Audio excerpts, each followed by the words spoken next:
हरिओम हरिओम हरिओम। दीपावली का पर्व त्रेता द्वापर कलयुग का त्रिवेणी संगम है।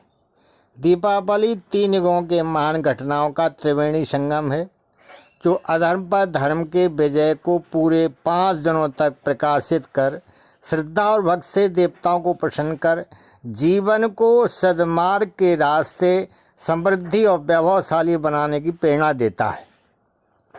दीपावली में लक्ष्मी पूजन के विधान के बारे में हमारे सनातन धर्म और शास्त्र के मुताबिक यह कहा जाता है कि समुद्र मंथन के दौरान कार्तिक मास की अमावस्या तिथि के दिन माँ लक्ष्मी जी उत्पन्न हुई थी।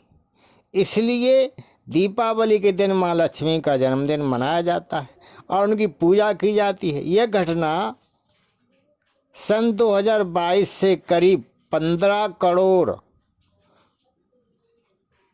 लाख 33,144 वर्ष पहले चाक्षुष मनवंतर में समुद्र मंथन के समय की घटना है।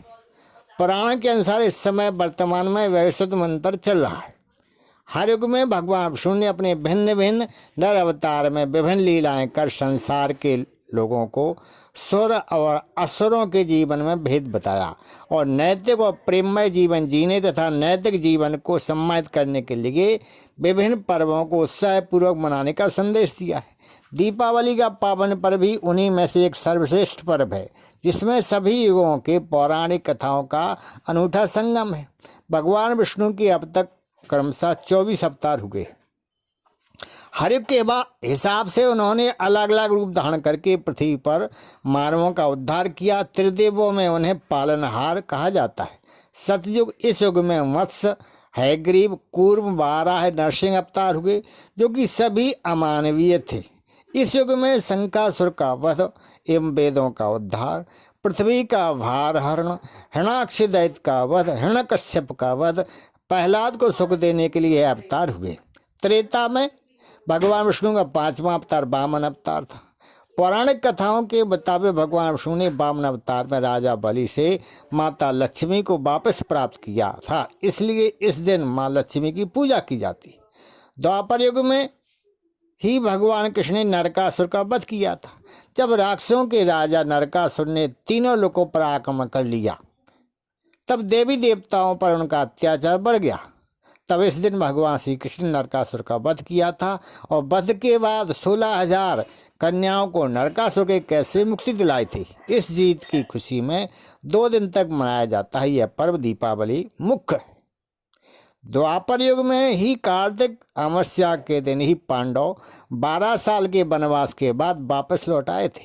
उनके आने की खुशी में प्रजा ने उनके स्वागत के लिए दिए जलाए थे। इस कारण भी द्वापर में दीपावली का पर्व मनाया जाता है।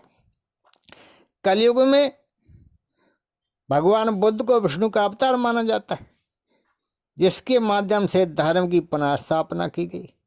दूसरा युग में, इस युग में भगवान कलिंग के विष्णु यक्ष के घर जन्म लेने की बात कही गई है। ये मनुष्य जाति के उद्धार, अधर्मियों के विनाश और धर्म की रक्षा के लिए अवतार लगे। कलयुग में ही महापराक्रमी राजा विक्रमादित्य का राजतिलक दीपावली के दिन हुआ था। राजा विक्रमादित्य उदारता, साहस और वीरता के प्रतीक है।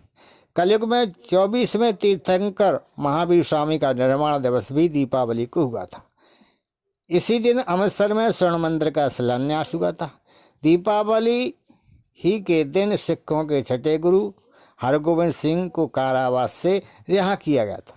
इस प्रकार 3 युगों के पौराणिक कथाओं के इस संगम त्रिवेणी के ने कलयुग में दीपावली पर्व का जो उपहार हमें सनातन धर्मावलंबियों को दिया है, वो अप्रतिम है। भगवान विष्णु और माँ लक्ष्मी जी की कृपा प्राप्त करने के लिए दीपावली का ये 5 दिवसीय सर्वश्रेष्ठ पर्व है। दीपावली की रात पहला दिया लक्ष्मी जी की पूजा के दौरान जलाएं। इसी मान्यता की दीपावली के दिन पितरों और यम के लिए दीपदान करना चाहिए। यह दिन कुल देवी के नाम का भी दीपक जलाना चाहिए। आज के दिन भगवान श्री राम अयोध्या लौटे थे। इस खुशी में अयोध्या में दीपावली मनाई जाती है और खुशी व्यक्त की जाती है। हरिओम हरि ओम हरि ओम हरि ओम हरि ओम।